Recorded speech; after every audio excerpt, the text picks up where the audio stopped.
کہ انسان دو چیزیں چاہتا ہے، انسان کے اندر دو چیزوں کی خواہش ہے.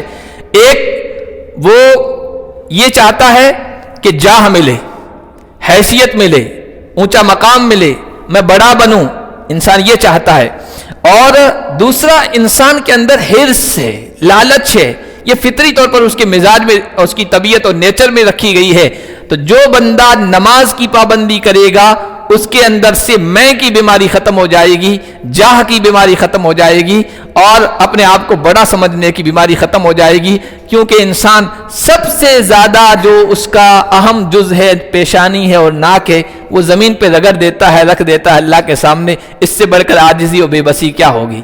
جو حقیقتاً روح نماز کو سامنے رکھ کر، نماز کی روح کو سامنے رکھ کر نماز ادا کرتا ہے نا، وہ کبھی میں بڑا ہوں، میں یہ ہوں، میں ہوں، اس میں مبتلا نہیں ہوگا. جہاں کی بیماری ختم ہو جائے گی.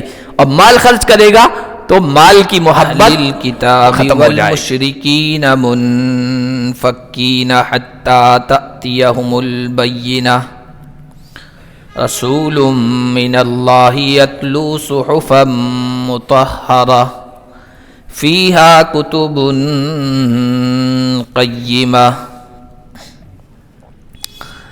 آج کے درس کا آغاز ہم اللہ کے فضل و کرم سے سورۃ البینہ سے کر رہے ہیں.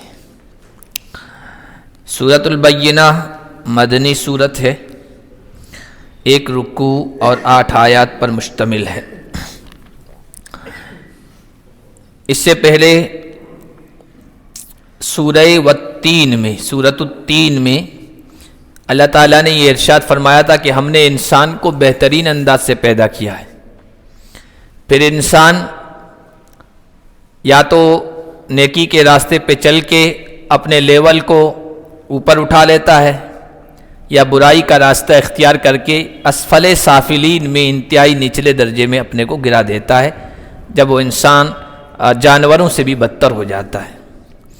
پھر سورۃ العلق میں اللہ تعالیٰ نے ارشاد فرمایا تھا کہ اگر کسی انسان کو اوپر اٹھنا ہے تو 2 چیزیں حاصل کرنی پڑے گی، ایک علم میں کمال اور ایک عمل میں کمال.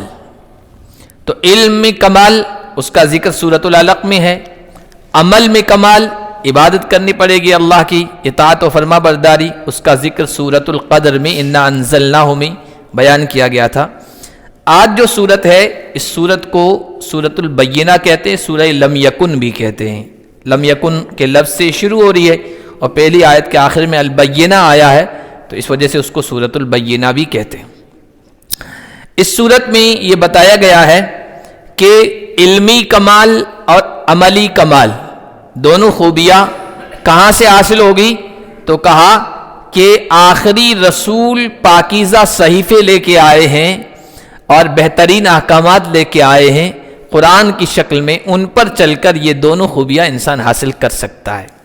سورت کی فضیلت کے بارے میں ایک حدیث آئی، اللہ کے نبی صلی اللہ علیہ وسلم نے ایک موقع پر حضرت ابی ابن کعب کو بلایا اور بلا کر عرض کیا، کہا کہ ابی ان ربی امرنی ان اقرئک هذه السورہ، اے ابی میرے رب نے مجھے یہ حکم دیا ہے کہ میں تجھے یہ سورت پڑھ کے سکھاؤں، تجھے پڑھاؤں.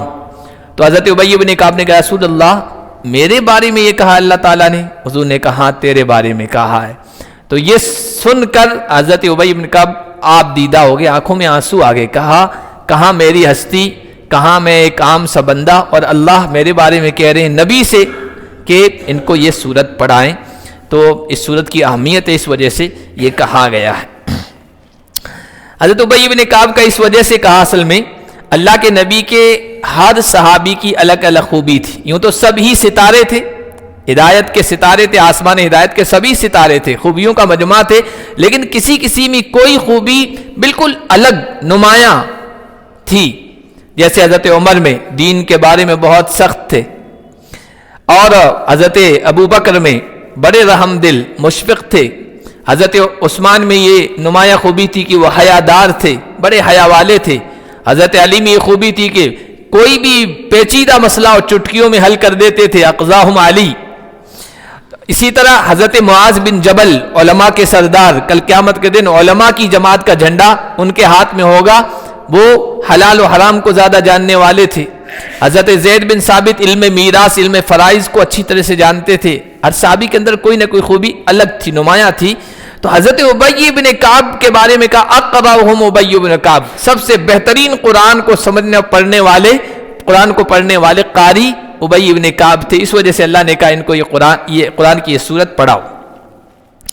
اللہ نے فرمایا لم یکن الذین کفروا من اہل الکتاب والمشرکین منفکین حتی تأتیہم البینہ.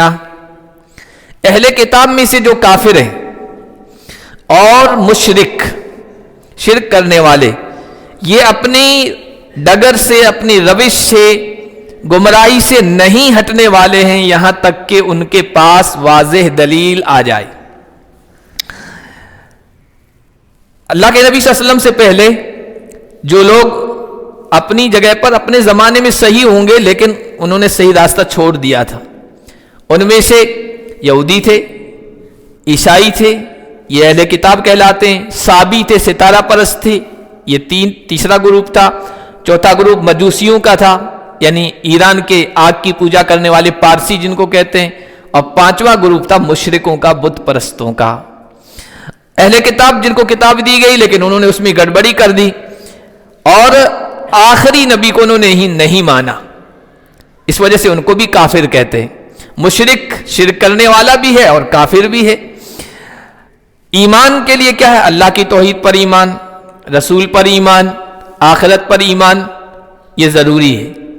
اب اہل کتاب لا الہ الا اللہ پر تو ایمان رکھتے تھے لیکن محمد الرسول اللہ پر ایمان نہیں رکھتے تھے. وہ کہتے تھے عیسیٰ رسول اللہ، وہ کہتے تھے موسیٰ رسول اللہ، محمد کو رسول اللہ نہیں مانتے تھے.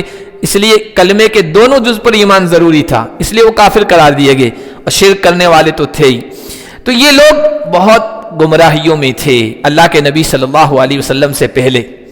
اور ایسے گمراہی تو ہر زمانے میں رہی ہے لیکن اتنی گہری نہیں تھی، وسیع نہیں تھی، پوری دنیا پہ پھیلی نہیں ہوئی تھی.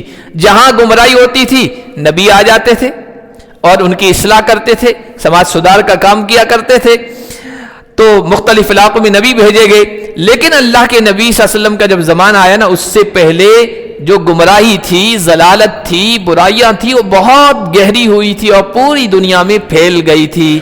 اب نبیوں کا معاملہ، نبیوں کی مثال تو ستاروں کی سی تھی.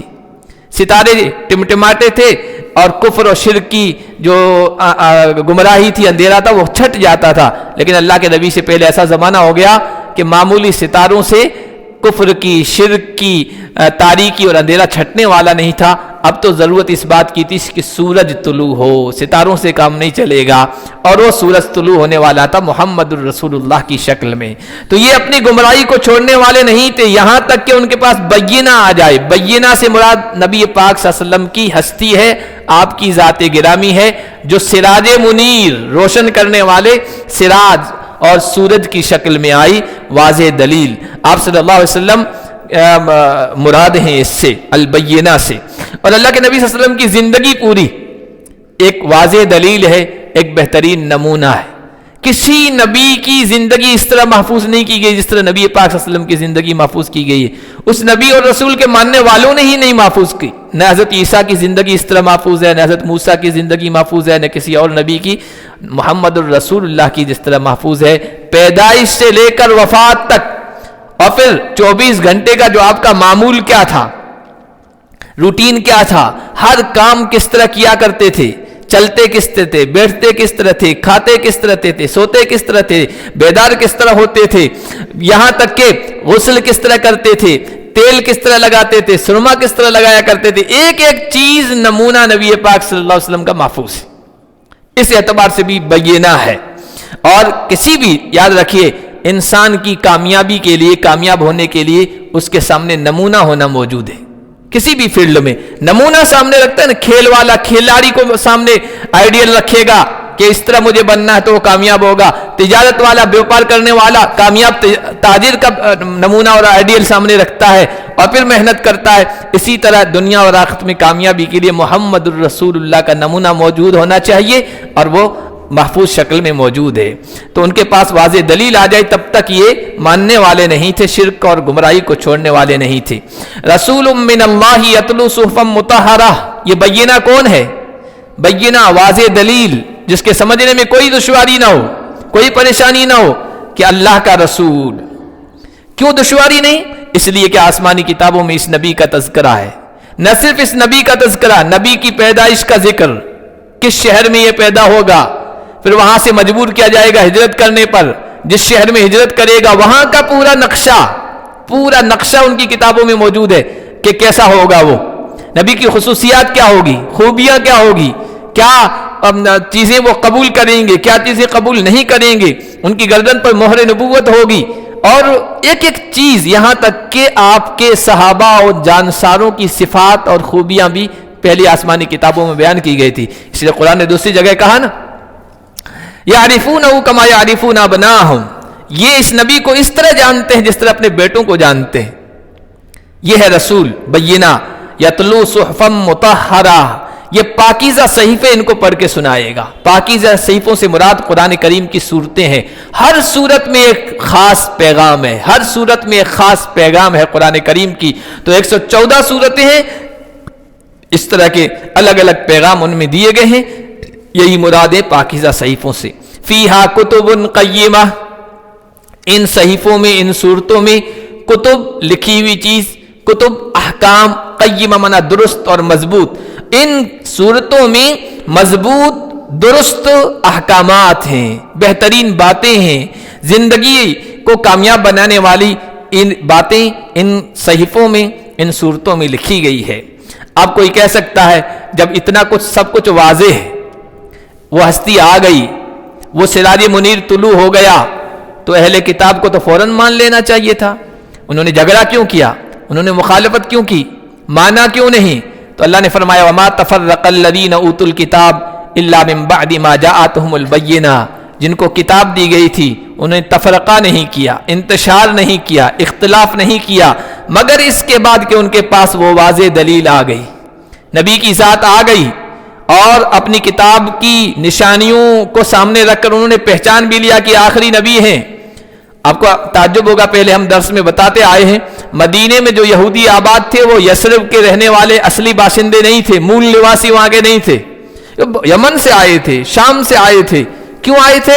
اپنی کتابوں میں پڑھا تھا کہ آخری نبی ہجرت کرے گا نا, وہ ایسا شہر ہوگا بین لابتین, دو کالے کنکر والی زمین کے درمیان وہ شہر آباد ہوگا, نخلستان ہوگا, کھجوروں کے باغات والا ہوگا, فلاں فلاں ہوگا. تو ڈھونڈتے تلاش کرتے جب مدینہ پہنچے تو کہنے لگے یہی وہ جگہ ہو سکتی ہے, اور وہاں آباد ہو گئے تھے. اور پھر جب ان میں اور مشرکوں میں, بت پرستوں میں لڑائی ہوتی تھی نا, تو کہتے تھے اچھا ٹھیک ہے ابھی ہمیں پریشان کرو. وَكَانُوا يَسْتَفْتِحُونَ عَلَى الَّذِينَ كَفَرُوا, کفر کرنے والوں, شرک کرنے والوں سے کہتے تھے آخری نبی آنے دو, ان کے ساتھ ہم مل کر تمہارے خلاف ہم کامیابی حاصل کریں گے, فتح حاصل کریں گے, یہ تک کہتے تھے. لیکن جب آخری نبی آ گئے تو نفسانیت غالب آ گئی, خواہشات غالب آ گئی, ضد غالب آ گئی, ہٹ درمی غالب آ گئی. کہنے لگے اسحاق کی اولاد میں سے کیوں نہیں آئے, اسماعیل کی اولاد میں سے کیوں آئے. حسدم من عند انفسہم, قرآن کہتا ہے حسد و جلن کی وجہ سے. ہمارے باپ اصل تو اسحاق ہیں, اس خاندان میں سے, پریوار میں سے کیوں نہیں آئے, اسماعیل کے پریوار میں سے کیوں آئے. اور یاد رکھیے حسد کا اور ضد کا کوئی علاج نہیں ہوتا ہے. جو آدمی ضد پہ اڑ جائے, جو آدمی سرکشی پہ اتر جائے, ہزاروں دلیل دے دو وہ ماننے والے نہیں ہوتے. تو اس لیے انہوں نے نہیں مانا. وما امیروا, یہ بھی ہے کہ اس نبی کی مخالفت کیوں کی, کہ مخالفت ضد کی وجہ سے کی ہے.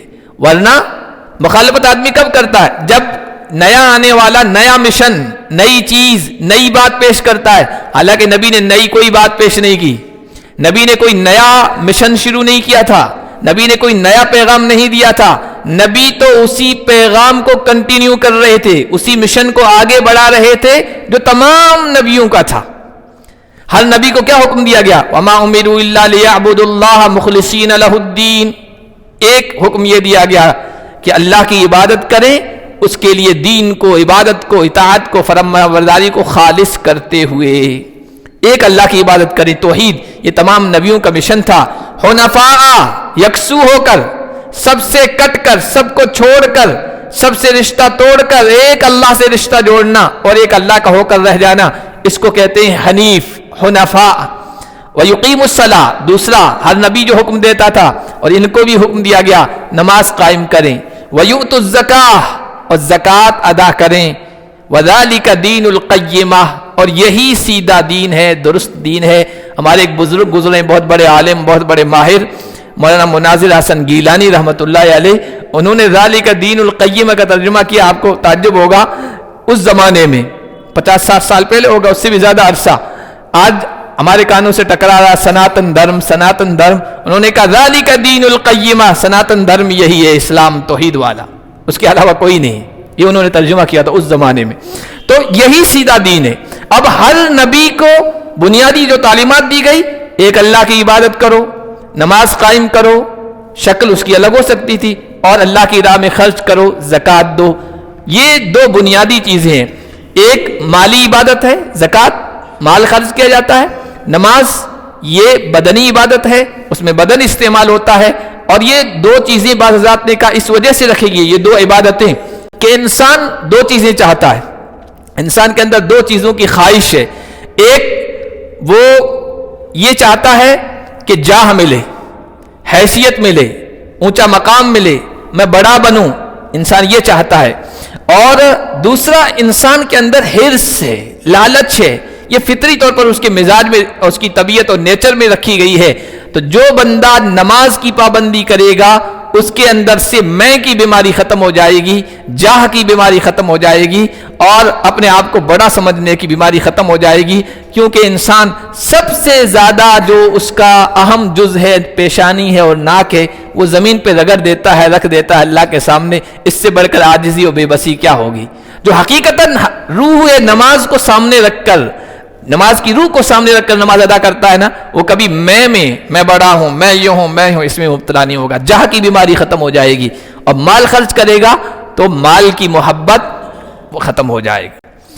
ان الذين كفروا من اهل الكتاب والمشركين في نار جہنم خالدین فیہا، جن لوگوں نے اہل کتاب میں سے کفر کا راستہ اپنایا اور مشرک، وہ جہنم کی آگ میں ہوں گے، ہمیشہ ہمیشہ اس میں رہیں گے۔ اولئک ہم شر البریہ، مخلوق میں سب سے بدترین یہی ہیں۔ یاد رکھیے، مشرک، کافر، بے ایمان دنیا کے اعتبار سے چاہے کتنی ترقی کر لے، بام عروج پر پہنچ جائے، چاند پر کمندیں ڈال لے، منگل گرہ پر پہنچ جائے، یا کسی اور زمین اور کسی اور کہکشاں پر اپنا ٹھکانہ بنا لے، ایمان سے محروم ہے تو وہ درندوں سے اور پرندوں سے اور چرندوں سے، جانوروں سے، یہاں تک کہ کیڑے مکوڑوں سے بھی بدتر ہے، اس لیے کہ اس نے رب کو نہیں پہچانا، شر البریہ ہے۔ اور جنہوں نے ایمان کا راستہ اپنایا، وعملوا الصالحات، اور جنہوں نے نیک اعمال کیے، اولئک ہم خیر البریہ، یہ سب سے بہترین مخلوق ہیں۔ اللہ تعالی ہم کو ان میں شامل فرما دے۔ جزاؤہم عند ربہم، ان کا بدلہ ان کے رب کے ہاں ہمیشہ کے باغات ہوں گے جن کے نیچے نہریں جاری ہوں گی، خالدین فیہا ابدا، اس میں ہمیشہ ہمیش رہیں گے۔ یہ سب سے بڑی خوبی ہے جنت کی۔ دنیا کے اندر چاہے کتنی بہترین نعمت کیوں نہ ہو، کھٹکا لگا ہے، گھر بنایا شاندار، رہنے لگ گیا، پتہ نہیں کتنے دن رہنا نصیب ہوگا، بلکہ بعد میں تو ایسا ہوتا ہے تیار ہو رہا ہے بنگلہ اور آدمی کو اس میں رہنا نصیب نہیں ہوتا، پہلے اس دنیا سے چلا جاتا ہے۔ صحت ہے، بیماری کا کھٹکا لگا ہوا ہے، ہر نعمت کے پیچھے کھٹکا لگا ہوا ہے، لیکن جنت میں داخلہ ہو گیا، جنت سے نہ نکلنے کا کوئی کھٹکا ہے اور نہ جنت کی نعمت کے چھننے کا، نہ جوانی چھنے گی، نہ صحت و تندرستی چھنے گی، نہ کوئی اور اس طرح کا کھٹکا ہوگا۔ خالدین فیہا ابدا، رضی اللہ عنہم ورضوا عنہ، اللہ ان سے راضی اور وہ اللہ سے راضی۔ اللہ کا راضی ہونا، خوش ہونا تو سمجھ میں آتا ہے کہ اللہ راضی ہوا، ان کی عبادت اطاعت پر جنت میں داخل کر دیا، لیکن یہ اس سے راضی ہو گئے اللہ سے، یہ کیا مطلب؟ حدیث شریف میں آیا اس کی شکل یہ ہوگی، جب جنتی جنت میں پہنچ جائیں گے، اللہ تعالیٰ پوچھیں گے جنتیوں کچھ اور چاہیے؟ جنتی کہیں گے پروردگار اور کیا چاہیے؟